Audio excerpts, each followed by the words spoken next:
Ang iyong pesimismo ay wala sa lugar ngayong linggo. Bigyan pansin ng iyong sariling katauhan at kalimutan ang tungkol sa mga problema ng iba. May isang taong hindi tapat at bukas sa iyo. Samantalahin ang impormasyong nalaman mo ngayong linggo para matulungan kang makabalik sa layuning itinakda mo mismo. Huwag pabayaan ang iyong pamilya. Kung bibigyan mo sila ng pansin, asahan ang magagandang sandali. Tungkol naman sa pag-ibig, sa panahong ito ay madarama mo ang isang malaking surge ng enerhiya. Ang iyong pagmamahal ay hindi magiging sapat upang humanga sa iyo sa bahay. Ang walang asawa ay dapat magbayad ng pansin sa isang taong matagal nang humiling nito. Sa kalusugan naman, alagaan ang iyong pamilya. Tunay na malakas ang iyong kalusugan at kahit na ikaw ay nahihirapan ng banayad na sipon ay tiyak na malalampasan mo ito. Tungkol naman sa trabaho at pera, maaari kang magpakasawa sa higit na karangyaan, lalo na kung may posibilidad kang masiyahan sa kasiyahan at karangyaan. Ngunit isipin mo ang iyong kabastusan at hindi mo ito isusobra. Sa panahong ito, maaari kang makaranas ng mas maraming pressure sa trabaho. Ang weekly horoscope naman para kay Taurus.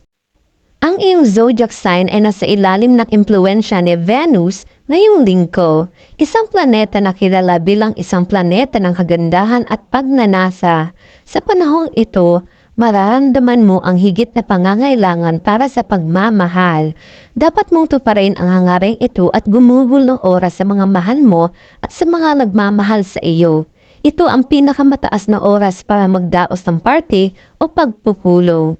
Gayunpaman, naaapektuhan din ng Venus ang iyong walang kabuluhang panig, kaya mag-ingat sa mga hindi kinakailangang gastos na maaaring ilagay sa panganib ang iyong sitwasyon sa pananalapi sa hinaharap. Madali kang makakalampas ng walang bagong handbag o electronics. Tungkol naman sa pag-ibig para sa iyo ngayong linggo, hindi mo na nababago ang nakaraan. May pagkakataon kang simulan ang paglikha ng iyong kinabukasan kung saan mas dapat mong isali ang iyong kapareha. Sa malapit na hinaharap, ang mga walang asawa ay makatagpo ng isang taong magiging lubang kawili-wili para sa inyo. Kalusugan. Ang posisyon sa lunar ay makakatulong sa iyo na malampasan ang iyong mga limitasyon. Ngayon ang pinakamahusay na oras upang italaga sa iyong sarili ang isang malusog na pamumuhay at ehersisyo. Tungkol naman sa pera at trabaho, kung mayroon kang isang napakagandang ideya, ngunit hindi maglakas loob na simulan ito dahil sa paggastos ng pera, dapat kang maglakas loob. Ngunit pag-isipan mo mabuti ang iyong mga plano. Ang isang tunay na hindi kasiyasiyang tawag sa negosyo ay tiyak na hindi magpapasaya sa iyo. Gayunpaman, kailangan mong kalimutan ang tungkol dito sa lalong madaling panahon at magtrabaho ng 100%. Para naman sa weekly horoscope ni Gemini, magpahinga ng higit pa sa linggong ito. Mas mainam na mag-ehersisyo ng mas kaunti, ngunit sa regular. Mas mainam na mag-ehersisyo ng mas kaunti kaysa masinsinan at biglaan. Baka mapagod ang katawan mo. Kung ikaw ay walang kapareha at matagal nang nangangarap ng isang madamdaming kafling, ang iyong pangarap ay magiging katotohanan. Sa isang pangmatagalang relasyon, maaari mong hayagang makipag-usap sa iyong kapareha tungkol sa kung saan ang iyong hinaharap na magkasama. Ngunit huwag matukso sa mga pag-aaway o hindi pagkakasundo.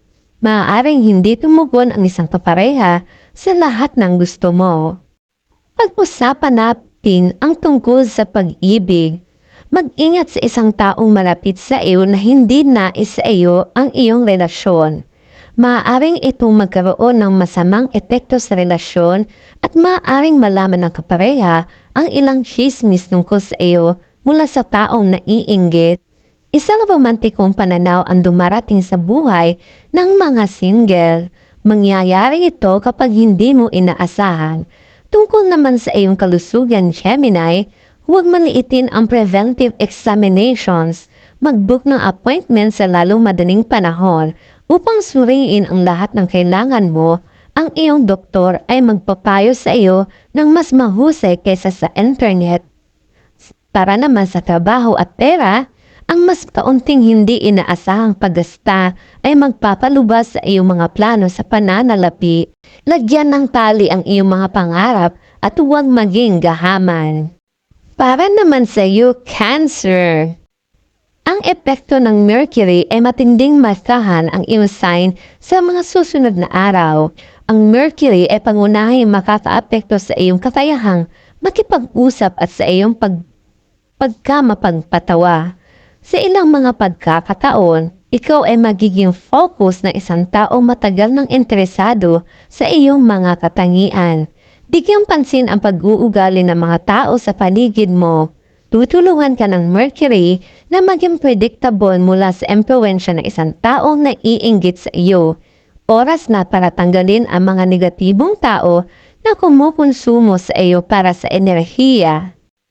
Tungkol naman sa pag-ibig, kung naghahanap ka pa rin ng pag-ibig, tandaan na may mas maraming interesanting tao sa paligid mo kaysa sa iyong iniisip. Kailangan mo lang bigyan ng pagkakataon ang taong may tunay na interest sa iyo. Kung wala kang kasama, huwag i-stress. Mayroon ka pang sapat na oras upang makilala ang iyong nakamamatay na pag-ibig. Para naman sa iyong kalusugan, mag-ingat sa malamig na panahon, malamig na tubig o paglangoy sa mga pampublikong lugar. Maaari kang magbagabal ng hindi ka nais-nais na pamamaga. Tungkol naman sa trabaho at pera, bigyan pansin ang iyong mga pamumuhunan. Maaapektuhan ng Fairy Mars ang iyong pangako sa trabaho. Magkakaroon ka ng mas maraming enerhiya na magagamit mo para sa iyong trabaho. Para naman sa iyo, Leo. Ang planetang Mars ay makakaapekto sa iyong mga damdamin at pagnanasa sa linggong ito. Sa linggong ito ay madarama mo ang isang surge na enerhiya at kabangisan. Maaari mong harapin ang mga damdamin at mga pitfalls na may negatibong epekto sa iyo mula sa nakaraan. Mag-ingat gayon pa man dahil ang Mars ay maaari ding magkaroon ng negatibong epekto sa iyo mula sa punto ng view ng apoy na maaaring nasa iyong ekspresyon. Iyon ang dahilan kung bakit kailangan mong bantayan ang iyong mga ekspresyon at lalo na para sa mga surge ng galit at inis. Para sa pag-ibig, huwag ka na mag-alala tungkol sa mga pagkasira ng iba at sa halip ay isipin ang iyong buhay, huwag pabayaan ang iyong partner. Ang mga walang asawa ay dapat na mas tumutok sa pagkakaibigan kaysa sa paghahalap ng isang relasyon. Tungkol sa iyong kalusugan, bantayan ang iyong plato at bantayan ang iyong timbang. Ang hindi tamang pagkain ay maaaring mag-on sa iyo, kumain ng mas maraming gulay na may organikong kalidad.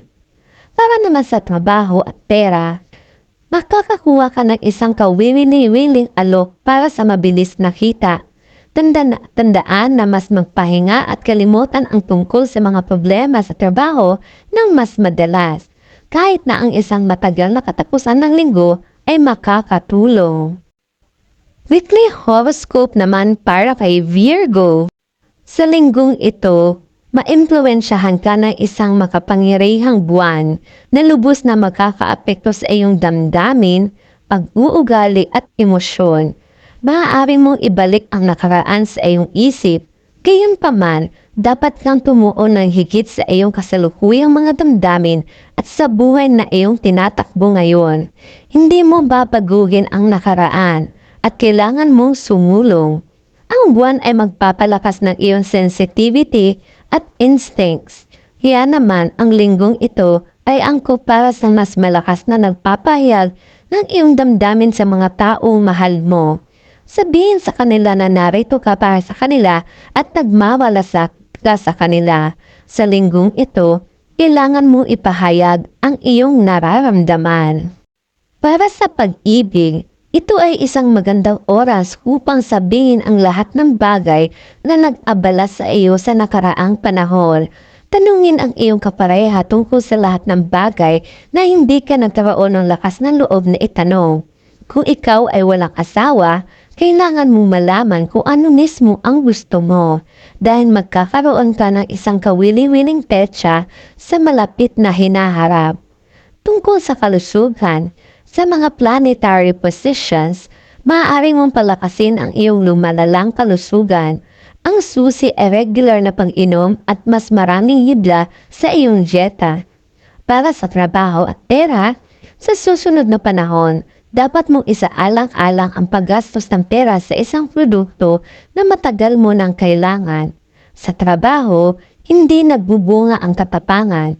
Sa halip, gawin ang iyong trabaho ng tahimik at iwasan ang anumang mga salungatan.